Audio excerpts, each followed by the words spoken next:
Hi, I'm Corey Wayne, and today I'm going to introduce you to Estefania, one of the new girls who's joined us. And thank you, Corey, for having me. I'm super excited to start and to get into the news stories that are happening. Cool. So we had an interesting case because obviously we want to talk about news and politics and current events. And in the last week or two, there was a story that popped up. This guy named Rogel, is I guess how you pronounce your name, and everybody's kind of up in arms because he got sentenced to it was like 110 years. And so he was a truck driver. I think he was based out of Texas, was it? Correct. So he was driving a truck in Colorado, and his brakes went out. And and if you guys have ever been to the mountains, you know that there's these runaway truck ramps. So if the brakes fail on an 18-wheeler, they just drive off to the right. They go up the ramp, which goes uphill. So the idea is that the truck will come safely to a stop. And so this particular guy, he blew by a bunch of those, and I saw a video of another truck driver, I guess it was following him, and he could tell that this guy's brakes had gone out. And you can see on video he's blowing right past several of these runaway truck ramps and did nothing. And then I guess he got to the bottom of the hill or the end of the hill, and he crashed into a bunch of people, killed four of them. There was a big fire. Correct. And everybody was like, well, it was an accident.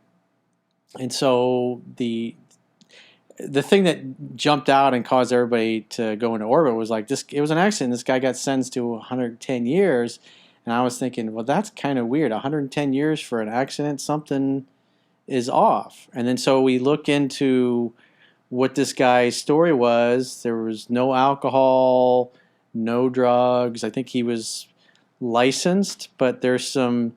When you really dig into it, because the way the media has been explaining this to everybody is that this is just a miscarriage of justice. How this is so unfair. How could this poor guy who caused an accident, unfortunately 4 people died, but why 110 years?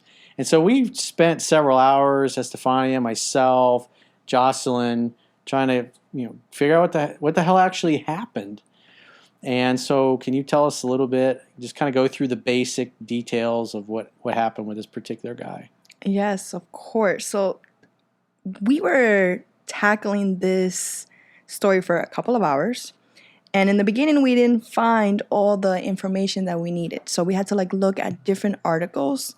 And it did say that Rogel, didn't speak fluent English. And that was the main issue. Because in order to obtain a CDL license, you have to know English, at least understand it and write it. Therefore, with the ramps, I mean, if you're driving down the highway, you gotta be able to read the signs, the streets, what do you call it? Street signs, the interstate signs that are everywhere. Correct. So if you're going down the highway, you have to know what is sorry. So when you're going down the highway, you have to look at the signs, and he didn't do that. Obviously, if he didn't know the language, it's going to be difficult for him.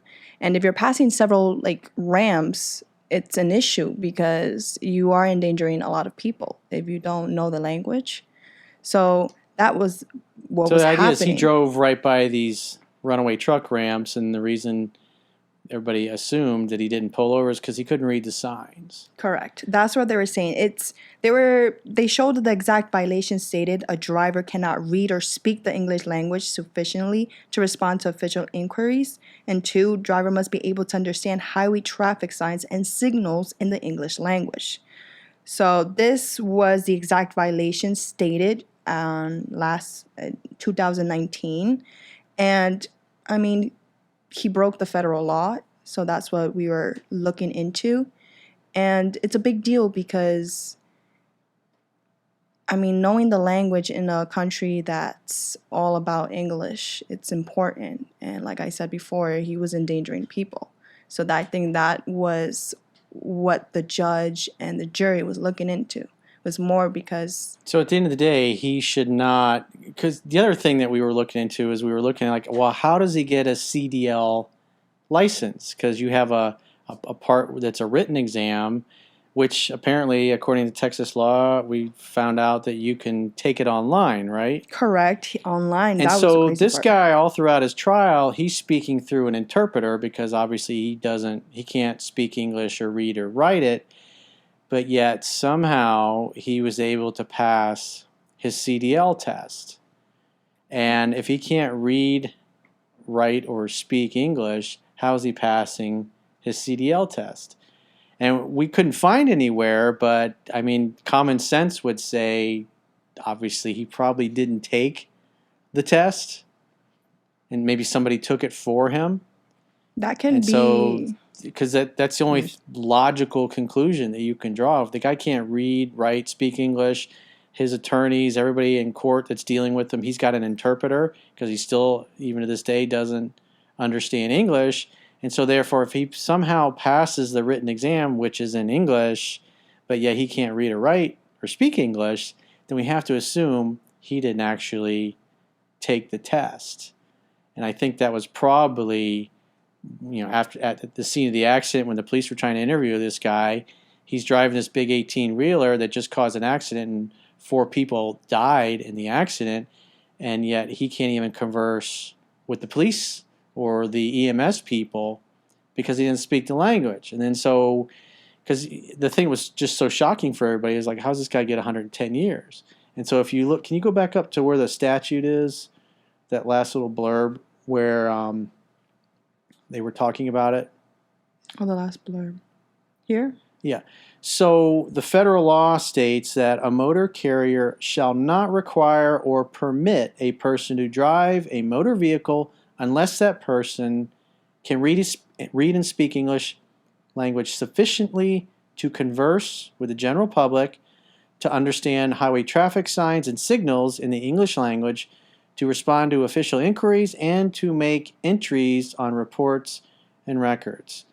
So if this guy is driving an 18-wheeler and he can't speak English, he's committing a felony. He should never have been on the road in the first place. And you say, well, yeah, it was an accident. He didn't mean to do this. But at the end of the day, he's driving and he's not legally qualified to drive. Yeah, he's got a CDL license, but we have to assume that probably he didn't take the test, because it's just impossible for him to pass the test if he can't speak, read, and write the language. And so therefore, his CDL license, I would assume, I don't know if it came out in the trial or not, it has to be a fraudulent license then. Maybe he was able to drive the truck, but if he can't read the signs, and then he's in another state, which is not where he was originally licensed at, which is nothing wrong with that, but he drives by all these ramps to where, I mean, I've been there every time I've gone skiing. You see these all over the place in the mountains. I remember when I first saw it when I started skiing when I was in my 20s, I was like, that's actually a pretty clever idea. But this dude's blowing past all of them because he could have easily pulled over and would have come to a nice halt and nothing would ever happen. But bottom line is, this guy was on the road, he's breaking the law, and he got 4 people killed. And so when you understand that, then it kind of makes sense, because even I think the judge remarked that he felt like he had to give him this sentence because that's what the statute called for. Which is sad, unfortunately. And going back into the CDL license, I mean, before taking the exam, you definitely have to study. So beforehand, one would think he studied the signs and studied emergency tricks before going on the road, and also before taking the exam. Because in the exam, they say this simple stuff probably from a handbook. So, I mean, yes, he missed it. He didn't know the English language, but also previously you're supposed to learn about the road and the signs, and that's what the law calls for. So he's not in compliance with the law. No, so like going into that, it might be fraud, like how he got the license. And going back, I haven't heard anything from the court. This was not brought up. I don't know why. But if it was brought up, it would be bad for him, because it's worse. It would probably be more years. Yeah, because if he spoke English fine, and it was just, maybe you could make the argument that he freaked out because people are when they're in a stressed state. Mm-hmm. You'd say, why would he just keep driving by these things? You could say, okay, he's stressed out. He just froze. That's fine, but when he doesn't speak English and he's on the road, he shouldn't have been there in the first place. The very fact that he got in that truck he was endangering the lives of everybody on the road, and because he was breaking the law, he got 4 people killed because he was not in compliance. And the crazy part is this crash caused a fire and an explosion. So it was worse. It was like a massive crash. Like it could have killed other people if anything. Thank God it was only 4, even though it shouldn't be any like dead at that time. Yeah, it should have been 0. It should have been He should 0. have been driving. But he also goes back into the company he was working for. Because like the company Yeah, people trying to blame that, well, it's the company's fault because they hired him. But the company's not driving the truck. He's driving the truck. And That's he's correct. violating the law. He knows he's violating the law. And I would think the only thing you really do with the company is that, I mean, I guess it's a civil matter at that point. Is that right? Yeah. We just check with the resident attorney. That's true. But see, the thing is with the company that's based on Houston, Texas, it only employs like certain truckers, right? And on top of that, they did Yeah, I think they had 5 trucks total. So it's like a little small truck, and they had a ton of violations. Correct. So probably they're not doing real well financially, and so they probably don't pay a lot. And so the reason they hired this guy is because he was willing to work for what they could afford to pay him. Correct. And they were willing to take the risk. And you could say the company, I would think that, but at the end of the day, if the people do sue the company, they're going to go after the insurance company because more than likely the owners of the business, even though you can sue them personally, and they usually do, they probably don't have deep pockets. So even if you get a judgment against them, you can still get the judgment wiped out in a bankruptcy. So there's really no recourse for people to go after the company unless they have a substantial insurance policy. That is true. Because people were making the argument, well, it was the company that did it, and the owners of the company should be held accountable because they hired this guy, they gave him the truck to drive. But at the end of the day, Rogel was the one driving the truck. And the crazy part, he was only 23. At the time, he was 23 years old. He's got a young wife and kid, child. right? So, I mean, he's a Cuban immigrant coming here to the U.S. for a better life, obviously to give his wife and his child a better life. And this happened to him. It's unfortunate that this happened to him, but if like we go back to it, you did break federal law, you didn't know the English language, and it states there in the violations and in the federal law that you must know and speak it. And in the past, I've seen different articles, and you can see Rogel sitting down, and he has like this little earpiece, so he can understand in his language, obviously in Spanish, what the judge and what the jury is talking about. So definitely him not knowing the English language was big because it looked like he didn't understand at all. Yeah, what's interesting is because a common debate in our culture is that, hey, if you come here from another country, you should learn the language.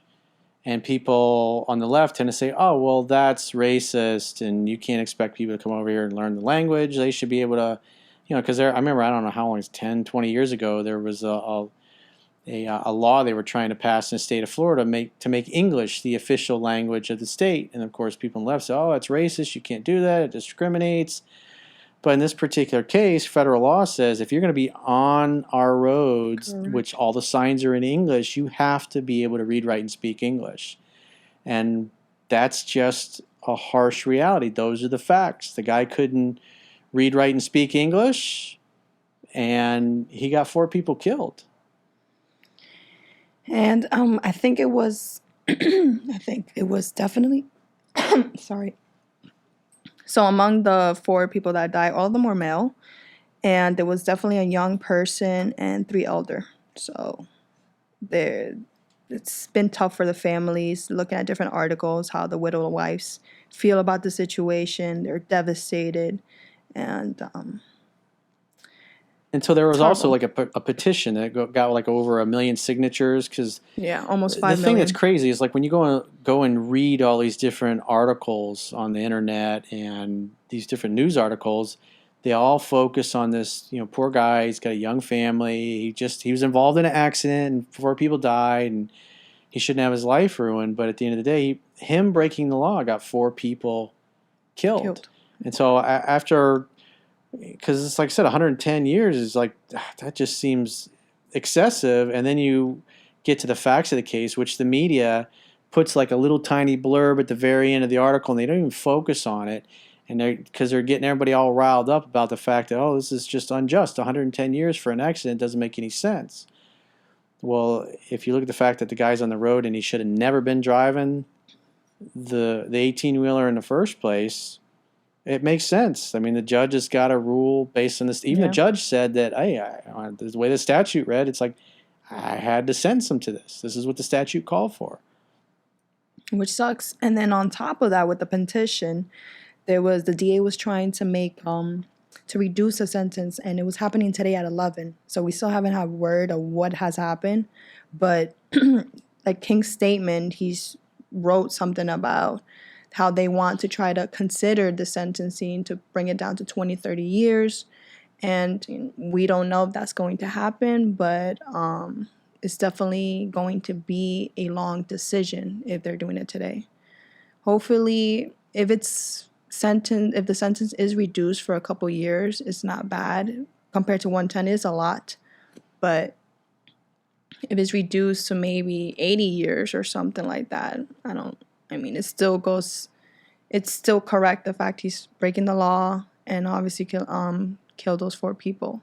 But 20 to 30 years, do you think it's fair for him to get those 20, 30 years if they make that happen? I mean, quite frankly, as an American, it kind of ticks me off because the guy broke the law.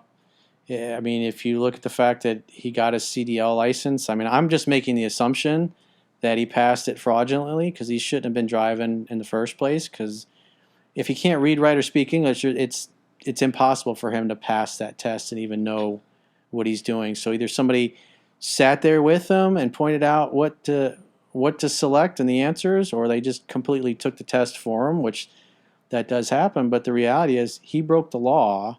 He willingly broke the law, and he got 4 people killed. So it's like you got 4 lives that are wrecked, and then all the people that are connected to the people that he killed that are now missing their loved ones. Was there other people that were injured in the accident too? Weren't there a bunch was of them? definitely a lot injured, and I remember seeing in an article, one of the hospitals says we were treating a lot of patients that were So it wasn't hurt. just he got 4 people killed. I He think there was like definitely hurt. 9 or 10 people, I think, that were injured Correct. that he crashed into as well. And so he caused a lot of pain and suffering for a lot of people out of his own incompetence and stupidity and dishonesty. So, I mean, on 110 top years, of is that fair? I mean, he ended 4 people's lives, and I don't know about the injuries of the people that survived, but the guy was a danger to people. He obviously didn't care, didn't think through the consequences. You could say he was young or whatever, but he shouldn't have done it. Shouldn't have been on the road. And we're a nation of laws, and if people don't respect the law and don't follow laws, then you end up with the anarchy. Then you basically have a situation like The Purge, the movies. And on top of that, the fire, I think, wasn't put out until like 10 p.m. So it took a while for the fire department to put out the fire, which was bad because the traffic, they had to close down the highway. So not just the injuries and the people that were deceased, there are other things that brought, not casualties, what's the word? Brought more damage to it, not just the injuries and not just the deceased. The fact is, other people couldn't go to work or get home. They had to close the highway, all that kind of stuff. So it was definitely rough. Yeah, I just don't have a lot of sympathy for the dude. Oh, we'll see what happens. The statute called DA. for 110 years. We're a nation of laws. It is what it is, man. I mean, I do feel his sympathy. I feel his sympathy. I feel bad for him. Yeah. I feel bad for his wife and his kid. But what about all the people he killed and injured? And they're going to have those injuries for life. That is true. And there's like celebrities and other people that are trying to who obviously probably don't know all the facts of the case. They don't understand the statute. They don't really look into why the guy got 110 years. They just, because the media is all focused on riling people up and getting them all excited.